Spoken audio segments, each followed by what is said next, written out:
បាទសូមជម្រាបសួរអ្នកទាំងអស់គ្នានេះគឺជា English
កាត់លើព្យាង្គទី1ដែរថ្នាក់ពាក្យវាជាគុណនាមឬក៏ adjective ប្រែថាមានហេតុផលឬក៏សមហេតុផលអូខេអញ្ចឹងនេះគឺជាពាក្យថ្មីទាំង7របស់យើងនៅក្នុងមេរៀនទី3នេះហើយខ្ញុំសង្ឃឹមអ្នកនរគ្នាយើងយល់ឬក៏យើងចាំទាំងអស់គ្នាដើម្បីយើងពេលទៅដល់ការអានរបស់យើងទៅគឺយើងអាចថាយល់អត្ថបទរបស់យើងអូខេឥឡូវយើងចូលទៅចំណុចទី2ដែលទៅនឹង free reading page 23ទំព័រទី23អញ្ចឹងយើងមុននឹងឈានដល់ការអានយើងសិក្សាទៅលើពាក្យទៅលើរូបភាពយើងចំនួន2សិនអញ្ចឹងយើងមើលគឺថា look at the first picture គឺយើងក្លែកមើលរូបភាពយើងទី1នេះសួរថា who can you see in the picture តាណាគេនេះពីអ្នកនេះណាគេ where are they doing and what is behind them ឃើញទេជាងពីហ្នឹងគឺជាពិសី parents គឺជាពុកម្ដាយរបស់ពិសីហើយគាត់កំពុងតែគេ discussing about new clerk គាត់កំពុងតែពិភាក្សាទៅលើការថារកលេខាថ្មីអញ្ចឹងដើម្បីធ្វើការនៅកន្លែងក្រុមហ៊ុនគាត់ and ខាងក្រោយគាត់នេះគឺជាគេគឺជា files គឺជាសំណុំឯកសារអញ្ចឹងតកតងនឹងក្រុមហ៊ុនរបស់គាត់អូខេឥឡូវយើងមើលរូបភាពទី2របស់យើងថា look at the second picture who can you see in the picture ពីហ្នឹងជានរណាគេ and who is Pisai's mother talking to អញ្ចឹងអ្នកស្រីនេះគឺជាគេពិសី mother ហើយអ្នកពាក្យអាវនេះគឺរតនាហើយ and ម្ដាយរបស់ពិសីគឺនិយាយទៅកាន់រតនាអូខេចឹងនេះគឺជារូបភាពនៃមេរៀនរបស់យើងដើម្បីយើងស្គាល់អូខេអញ្ចឹងនេះគឺមានអត្ថបទរបស់យើងគឺយើងមានពុកម្ដាយរបស់ពិសីហើយនិងរតនាអូខេអូខេឥឡូវយើងឈានទៅដល់នៅចំណុចមួយទៀតតទៅនឹងការអានរបស់យើងចឹងនៅក្នុងមេរៀននេះគឺ The New Office Boy page 23នេះខ្ញុំនឹងចាក់ជា audio ហើយអ្នកនរគ្នាយើងអាចស្ដាប់ក៏បានឬក៏យើងអាចអានក្នុងទៅតាមសៀវភៅរបស់យើងក៏បានដែរOkay, are you ready? Okay, let's start now. Pisai's mother was concerned about the clerk in her office. He couldn't find an important file again. Our company needs good management. What are we going to do? She asked her husband. We'll have to get a new clerk, dear, her husband replied. I was considering that, but where are we going to find a good one? Pisces' mother asked. That new boy from Samarang studying hard to be a technician. Perhaps he could be a clerk and study in the evening, her husband replied. Yes, that's an excellent idea, but who's going to pay for his private classes? Asked Pisces' mother. We're going to pay for them, of course, replied her husband. The next day Pisces' mother spoke to Rathanak. He felt pleased, but also afraid. Is it reasonable for a grade 9 student to become a clerk? He asked her. We've given this a lot of consideration, explained Pisces' mother. We think you're going to manage very well and we have a lot of experience. If you make the right decision, you'll be able to change your destiny. Your future will be better than before. Thank you very much, said Rathanak. You're rigid. I'm going to accept the new job and study in the evenings. Okay, ចឹងខ្ញុំសង្ឃឹមថាអ្នកនរគ្នាយល់តកតងអត្ថបទយើងមួយនេះចឹងអត្ថបទនេះគឺតកតងនឹងពុកម្ដាយបបស័យគាត់ត្រូវការគេថាលេខាថ្មីម្នាក់ដើម្បីជួយគ្រប់គ្រងឬក៏ជួយមើលឬក៏រកឯកសារនៅក្រុមហ៊ុនរបស់គាត់ចឹងណាអញ្ចឹងយើងមេរៀននេះយើងតពីមេរៀនទី1មកអញ្ចឹងមានរតនៈនេះគាត់គឺជាកូនសិស្សរបស់ Mr. Company អីគេហើយគាត់ត្រឹមតែរៀនថ្នាក់ទី9ទេប៉ុន្តែសាររតនៈហ្នឹងគាត់គាត់ខៅថាជាសិស្សព្យាយាមរៀនសូត្រខំប្រឹងប្រែងអញ្ចឹងណាហើយគាត់ចង់ក្លាយជាគេថា technician គេថាអ្នកបច្ចេកទេសទៅលើការជួសជុលវិទ្យុវិញ្ញាអញ្ចឹងណាតើតើអេឡិចត្រូនិកអញ្ចឹងណាអញ្ចឹងគាត់ក៏សម្រេចចិត្តថាជួលរតនៈនេះឲ្យមកជួយធ្វើការនៅក្រុមហ៊ុនគាត់ហើយគាត់ឲ្យរតនៈហ្នឹងគាត់ឲ្យធ្វើការ full time ទៅហើយចាំពេលល្ងាចគឺទៅអាចថាឲ្យគាត់រៀនបន្តអញ្ចឹងណាព្រោះគាត់តាមទី9ទេប៉ុន្តែគាត់ពុកម្ដាយបបស័យហ្នឹងគាត់ទៅតែគេផេងចំណាយទៅលើថ្នាក់ឯកជនហ្នឹងរបស់ឲ្យរតនៈអូខេអញ្ចឹងឥឡូវយើងចូលទៅចំណុចមួយទៀតតទៅនឹងសំណួរចម្លើយយើងតែម្ដងអូខេចំណុចទី3គឺតទៅនឹង practice answer the questions គឺសំណួរទី1គឺសួរថា why was Pisces mother concerned about her clerk ហើយបានជាម្ដាយរបស់ពិសីហ្នឹងគាត់មានការព្រួយបារម្ភអំពីការថាលេខាឬក៏ស្មៀនរបស់គាត់គេហេតុអីដោយសារអីគេដោយសារស្មៀនហ្នឹងគាត់អីគេមិនអាចរកឃើញគេតាក់ទង file អញ្ចឹងមានថាពិសី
រៀបចំឯកសារទុកដាក់ឯកសារហ្នឹងឯងចឹងនឹងគឺជាបទពិសោធន៍ដែលបដាយបទពិសីកំពុងតែនិយាយអំពីអូខេអញ្ចឹងសំណួរចុងក្រោយ What is Ratana going to study in the evening do you think តើរតនៈគាត់នឹងឲ្យរៀននៅពេលគេហ្នឹងគឺរៀនអំពីអីគេហើយអ្នកគិតមិនដែរណាអញ្ចឹងរតនៈយើងដឹងថាគាត់ចូលចិត្តរៀនតទៅអីគេឲ្យការជួសជុលទូរទស្សន៍ហើយអីគេវិទ្យុតទៅថាគ្រឿងអេឡិចត្រូនិកហ្នឹងណាអញ្ចឹង I think Ratana is going to study about how to repair television and radios and how to become a better technician ចឹងខ្ញុំគិតថារតនៈគាត់នឹងរៀនគេហៅថាតទៅនឹងការរបៀបការជួសជុលវិទ្យុហើយនឹងទូរទស្សន៍និងរបៀបធ្វើយ៉ាងណាដើម្បីក្លាយទៅជាអ្នកបច្ចេកទេសដ៏ល្អម្នាក់អូខេអញ្ចឹងសំណួរទាំង5របស់យើងគឺយើងមានប៉ុណ្ណឹងអូខេឥឡូវយើងចូលទៅចំណុចមួយទៀតចំណុច C put it in the correct order ជាងទាំងអស់យើងរៀបប្រយោគទាំងអស់នេះឲ្យទៅតាមលំដាប់ហើយតើប្រយោគណាវាមុនគេប្រយោគណាបន្ទាប់ប្រយោគណាចុងក្រោយយើងទៅអូខេឥឡូវយើងអានទាំងអស់គ្នាយើងមើលគេថា Besides parents were very pleased with him. Our new clerk is perfect. In the evening, he studied hard in his private classes. Ratana started his new job and worked very hard in the office. He knows everything about files. He became a good clerk and an excellent technician. And he knows all about televisions and radios too. We made the right decision, they said. អូខេអញ្ចឹងយើងគិតថាប្រយោគមួយណាវាកើតមុនប្រយោគណាបន្ទាប់វិញអញ្ចឹងចម្លើយរបស់យើងគឺអូខេអញ្ចឹងរតនៈយើងដាក់ពីមុខមកអូខេអញ្ចឹងរតនៈ started his new job and worked very hard in the office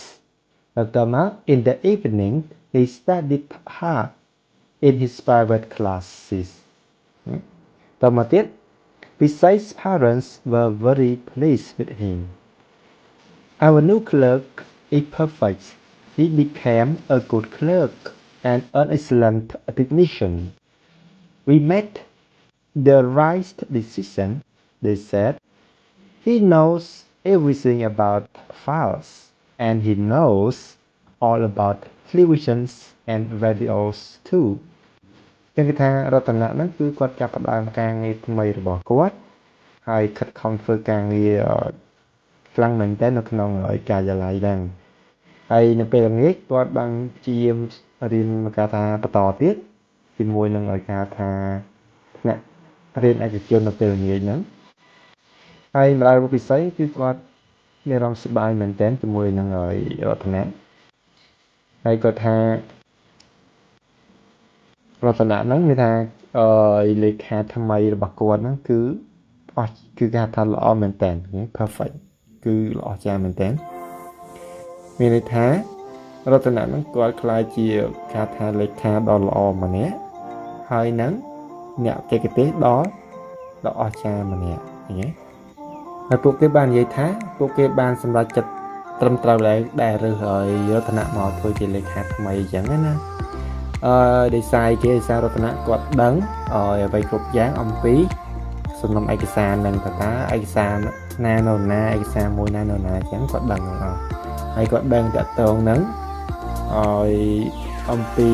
ទូរទស្សន៍ហើយនឹងវិទ្យុផងដែរគឺមានថាគាត់អាចជួសជុលពេលមានបញ្ហា error ខូចអីទៅគឺគាត់អាចជួសជុលបានភាសារតនៈនោះគឺគាត់ចូលចិត្តរៀនតកតងខាងហ្នឹងហើយពេលនេះគឺគាត់រៀនបន្ថែមទៅលើការជួសជុលវិទ្យុហើយនឹងទូរទស្សន៍ហើយនឹងបីធ្វើយ៉ាងណាដើម្បីខ្លាយទៅជាការថាអ្នកបច្ចេកទេសដ៏ល្អម្នាក់ផងដែរណាគឺឪពុកម្ដាយរបស់ពិសីគឺគាត់សប្បាយចិត្តហើយគាត់ស្រឡាញ់រតនៈអូខេអញ្ចឹងមេរៀនទី3យើងតទៅនឹង The New Office Boy គឺយើងមានតែប៉ុណ្្នឹងហើយខ្ញុំសង្ឃឹមទាំងអស់គ្នាយល់នៅតទៅនឹងមេរៀនមួយនេះអរគុណអ្នកនរសម្រាប់ការទស្សនាវីដេអូមួយនេះតាំងពីដើមរហូតដល់ចប់ហើយបើសិនជាចូលចិត្តកុំភ្លេចឲ្យមេដៃ ហើយនឹងជួយ subscribe នៅប៊ូតុងខាងក្រោមអ្នកមួយផងបើសិនជាអ្នកនរគ្នាមិនទាន់បាន subscribe ដើម្បីទទួលបានមេរៀនថ្មីៗបន្តទៀតជួបគ្នានៅមេរៀនក្រោយទៀត